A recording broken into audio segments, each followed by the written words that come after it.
ओम शांति। आज 12 नवंबर 2021 है। आज का गुण हम लेंगे आज्ञाकारिता।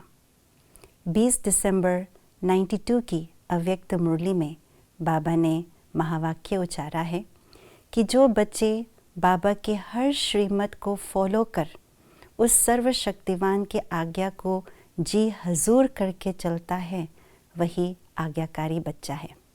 चाहे वो श्रीमत सरल हो या कठिन हो, उसको फॉलो करता रहता है, उस पर चलता रहता है, वही आज्ञाकारी है।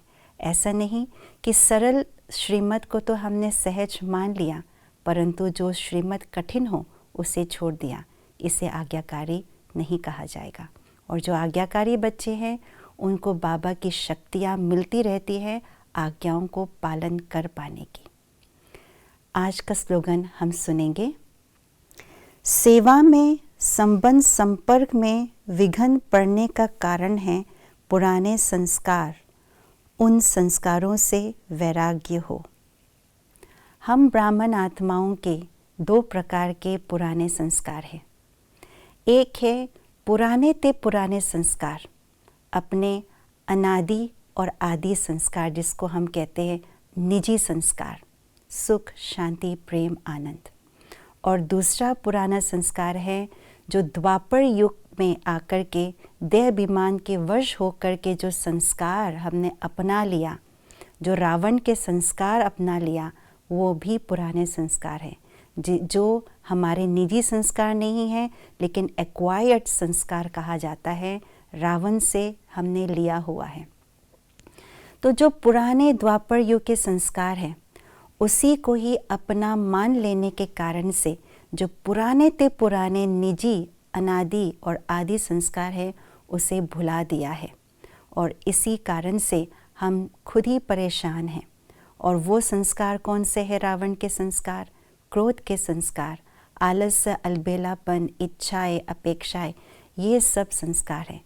और इसी संस्कार के रहते हम स्वयं तो परेशान हैं ही, लेकिन सेवाओं में भी विघ्न रूप बनता है और स्वभाव संस्कारों में भी विघ्न रूप बनता है।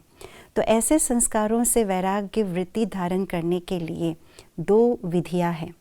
पहले विधि ये है कि हमें अपने जो पुराने ते पुराने निजी ओरिजिनल संस्कार हैं, उन्हीं संस्कारों के स्मृति स्वरूप बन करके रहे कि मैं कौन हूँ, मेरा ओरिजिनल संस्कार क्या है।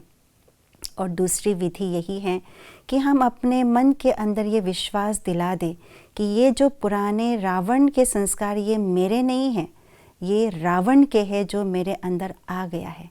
तो उसे प्ले ना होने दें। जब कोई चीज़ अपनी समझ लेते हैं तो वो अपने अटैचमेंट हो जाते हैं अपने से, लेकिन वो है ही नहीं मेरे, रावण के हैं, तो उससे घृणा भाव आ जाती है। तो इसी दोनों विधियों से इन संस्कारों के प्रति हम वैराग्य वृत्ति लाए और संबंधों में, स्वभाव संस्कारों में हम सरलता प्राप्त करें, विघ्न जीत बने। ओम शांति।